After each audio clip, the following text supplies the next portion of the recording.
الحمد للہ الذی ہدانا لخیر الادیان وما کنا لنہتدی لولا ان ہدانا اللہ نصلی ونسلم علی رسول اللہ۔ قرآن حکیم کلاس میں آج ہم سورۃ النساء کی آیت نمبر 82 تا 84 کو انشاءاللہ سمجھیں گے۔ آج کی نشست کا آغاز کرنے سے پہلے یہ بات سمجھ لیں کہ کمزور ایمان اور نفاق ان دونوں کی سرحدیں آپس میں ملی ہوئی ہیں۔ کمزور ایمان والا انسان اگر تھوڑا سا اور گر جائے نا تو وہ نفاق میں قدم رکھ لیتا ہے۔ نفاق انتہائی خطرناک قلبی بیماری ہے۔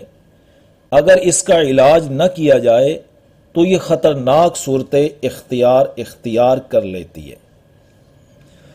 مضبوط ایمان والے افراد جو ایمان کے عملی تقاضے پورے کر رہے ہوتے ہیں، منافق آدمی ان کے خلاف نفرت کے جذبات پیدا کر لیتا ہے۔ دلوں میں ایمان کا کمزور ہونا اور پھر نفاق کے پیدا ہو جانے کی جہاں بہت سی وجوہات ہیں، وہیں پر ایک وجہ یہ بھی ہے کہ یہ لوگ قرآن حکیم میں غور و فکر نہیں کرتے، تدبر نہیں کرتے۔ آج کی پہلی آیت دیکھیے، اللہ تعالیٰ فرما رہے ہیں افلا یتدبرون القرآن، کیا یہ لوگ قرآن میں غور نہیں کرتے؟ اگر یہ لوگ قرآن میں غور کرتے نا تو ان کو معلوم ہوتا کہ اس میں بیان کردہ بشارتیں، واقعات اور دلائل بڑے پختہ اور مضبوط ہیں۔ اس میں بیان کیے گئے نظریات و قوانین میں کوئی تضاد نہیں ہے۔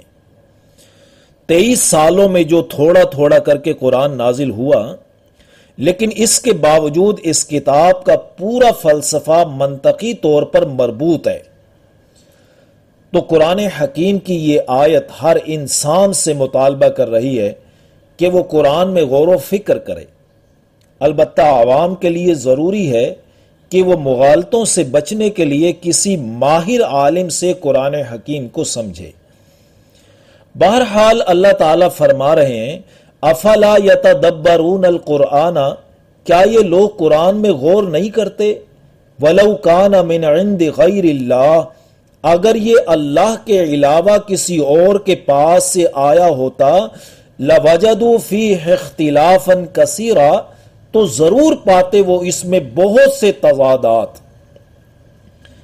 اب اگلی آیت میں بتایا جا رہا ہے کہ منافقین نے قرآن میں تو کیا غور و فکر کرنا تھا، وہ تو عام خبروں کو بھی بلا سوچے سمجھے پھیلا دیتے ہیں۔ وَإِذَا جَاءَهُمْ أَمْرٌ مِّنَ الْأَمْنِ أَوِ الْخَوْفِ أَذَاعُوا بِهِ، اور جب ان کے پاس کوئی خبر پہنچتی ہے امن کی یا خطرے کی تو اس کو پھیلا دیتے ہیں۔ تو یہ بلا تحقیق خبروں کو پھیلا دینا منافقین کا کام تھا، جو انتہائی گھٹیا حرکت ہے۔ کسی بھی خبر کو پھیلانے کے بارے میں دین اسلام ہمیں انتہائی محتاط رویہ اختیار کرنے کا حکم دیتا ہے۔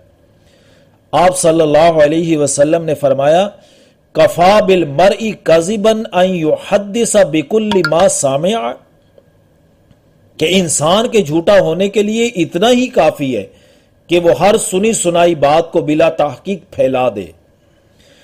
اس آیت اور حضور صلی اللہ علیہ وسلم کی ہدایات کو دیکھیے اور پھر میڈیا کو بھی دیکھیے، کس طرح اللہ تعالیٰ کے اس حکم کی دھجیاں بکھیری جا رہی ہیں۔ اس آیت میں اذاعوا بہ کا لفظ استعمال ہوا۔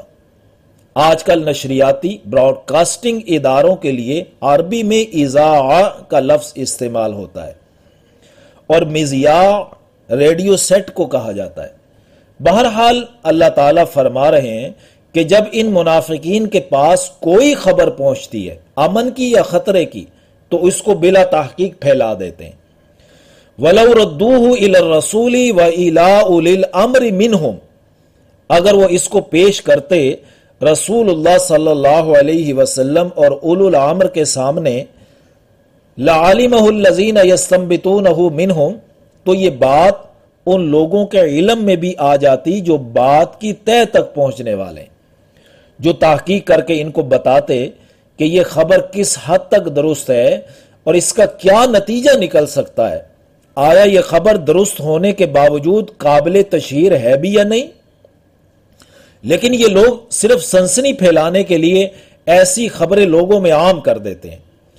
وَلَوْلَا فَضْلُ اللَّهِ عَلَيْكُمْ وَرَحْمَتُهُ، اور اگر تم پر اللہ کا فضل اور اس کی رحمت نہ ہوتی، یعنی نبی کریم اور قرآن حکیم کی تعلیمات کی شکل میں اللہ کا فضل اور رحمت نہ ہوتی نا، لَاتَّبَعْتُمُ الشَّيْطَانَ إِلَّا قَلِيلًا، تو چند ایک لوگوں کے علاوہ تم سب کے سب شیطان کی پیروی کرتے۔ فَقَاتِلْ فِي سَبِيلِ اللَّهِ، تو اے نبی صلی اللہ علیہ وسلم آپ راہ خدا میں جنگ کریں۔ اللہ کے دین کا راستہ، اس کے اصول و قوانین کے نفاذ کی خاطر جنگ کرنی پڑے تو کریں آپ، خواہ آپ کے ساتھ کوئی بھی کھڑا نہ ہو، آپ اکیلے جائیں۔ لا تکلف الا نفسک، آپ صرف اپنی ذات کے ذمہ دار ہیں، یعنی بالفرض اگر کوئی آپ کے ساتھ جانے کے لیے تیار نہیں ہوتا تو وہ خود جواب دے۔ وَحَرِّضِ الْمُؤْمِنِينَ، البتہ آپ صلی اللہ علیہ وسلم اہل ایمان کو اس کے لیے ابھاریے کہ وہ قتال کریں۔ عَسَى اللَّهُ أَن يَكُفَّ بَأْسَ الَّذِينَ كَفَرُوا، امید ہے کہ اللہ تعالیٰ جلد ہی کافروں کی قوت کو روک دے گا۔ یعنی یہ کفار و مشرکین کی جو قوت نظر آ رہی ہے، اللہ تعالیٰ جلد ہی اس کو ختم کر دیں گے۔ سورۃ النساء کی یہ آیت جو ہم پڑھ رہے ہیں 4 ہجری میں نازل ہوئی اور 5 ہجری میں غزوہ احزاب پیش آ گیا، جس میں قریش مکہ تمام عرب قبائل کو جمع کر کے 12,000 کا لشکر مسلمانوں کے اوپر لے آئے، لیکن شکست کھا کر واپس جانا پڑا۔ یہ غزوہ احزاب حضور صلی اللہ علیہ وسلم کی جد و جہد کا اہم موڑ، ٹرننگ پوائنٹ تھا، جس کے بعد نبی کریم صلی اللہ علیہ وسلم نے فرمایا لن تغزوکم قریش بعد عامکم ھذا ولکنکم تغزونہم، یعنی اس سال کے بعد قریش تم پر حملہ آور ہونے کی جرت نہیں کریں گے۔ غزوہ احزاب کے بعد پھر سورۃ الصف نازل ہوئی، جس میں فتح اور نصرت کی خوشخبری دی گئی۔ وَأُخْرَى تُحِبُّونَهَا نَصْرٌ مِّنَ اللَّهِ وَفَتْحٌ قَرِيبٌ وَبَشِّرِ الْمُؤْمِنِينَ، یہ خوشخبری دی گئی۔ اور اس سے اگلے سال 6 ہجری میں صلح حدیبیہ ہو گیا، اور 7 ہجری میں خیبر فتح ہو گیا، اور 8 ہجری میں مکہ فتح ہو گیا، اور پھر فتوحات کا سلسلہ ایسا شروع ہوا جو 3 بر اعظموں تک پھیل گیا۔ بہرحال واپس آئیے آیت کی طرف کہ اللہ فرما رہے ہیں کہ امید ہے جلد ہی اللہ تعالیٰ کافروں کی قوت کو روک دے گا۔ واللہ اشد بأسا واشد تنکیلا، اور اللہ بہت سخت ہے قوت میں بھی اور بہت سخت ہے سزا دینے میں بھی۔ یہ تو اللہ تعالیٰ کچھ وقت کے لیے مہلت دیتے ہیں آزمائش کی غرض سے، انسان سمجھ بیٹھتا ہے میرے جیسا کوئی طاقتور نہیں۔ تو بس اسی پر اکتفا کرتے ہیں اس دعا کے ساتھ کہ اللہ تعالیٰ کی قوت کو سامنے رکھ کر اہل ایمان کو فیصلہ کرنے کی توفیق حاصل ہو جائے۔ آمین یا رب العالمین۔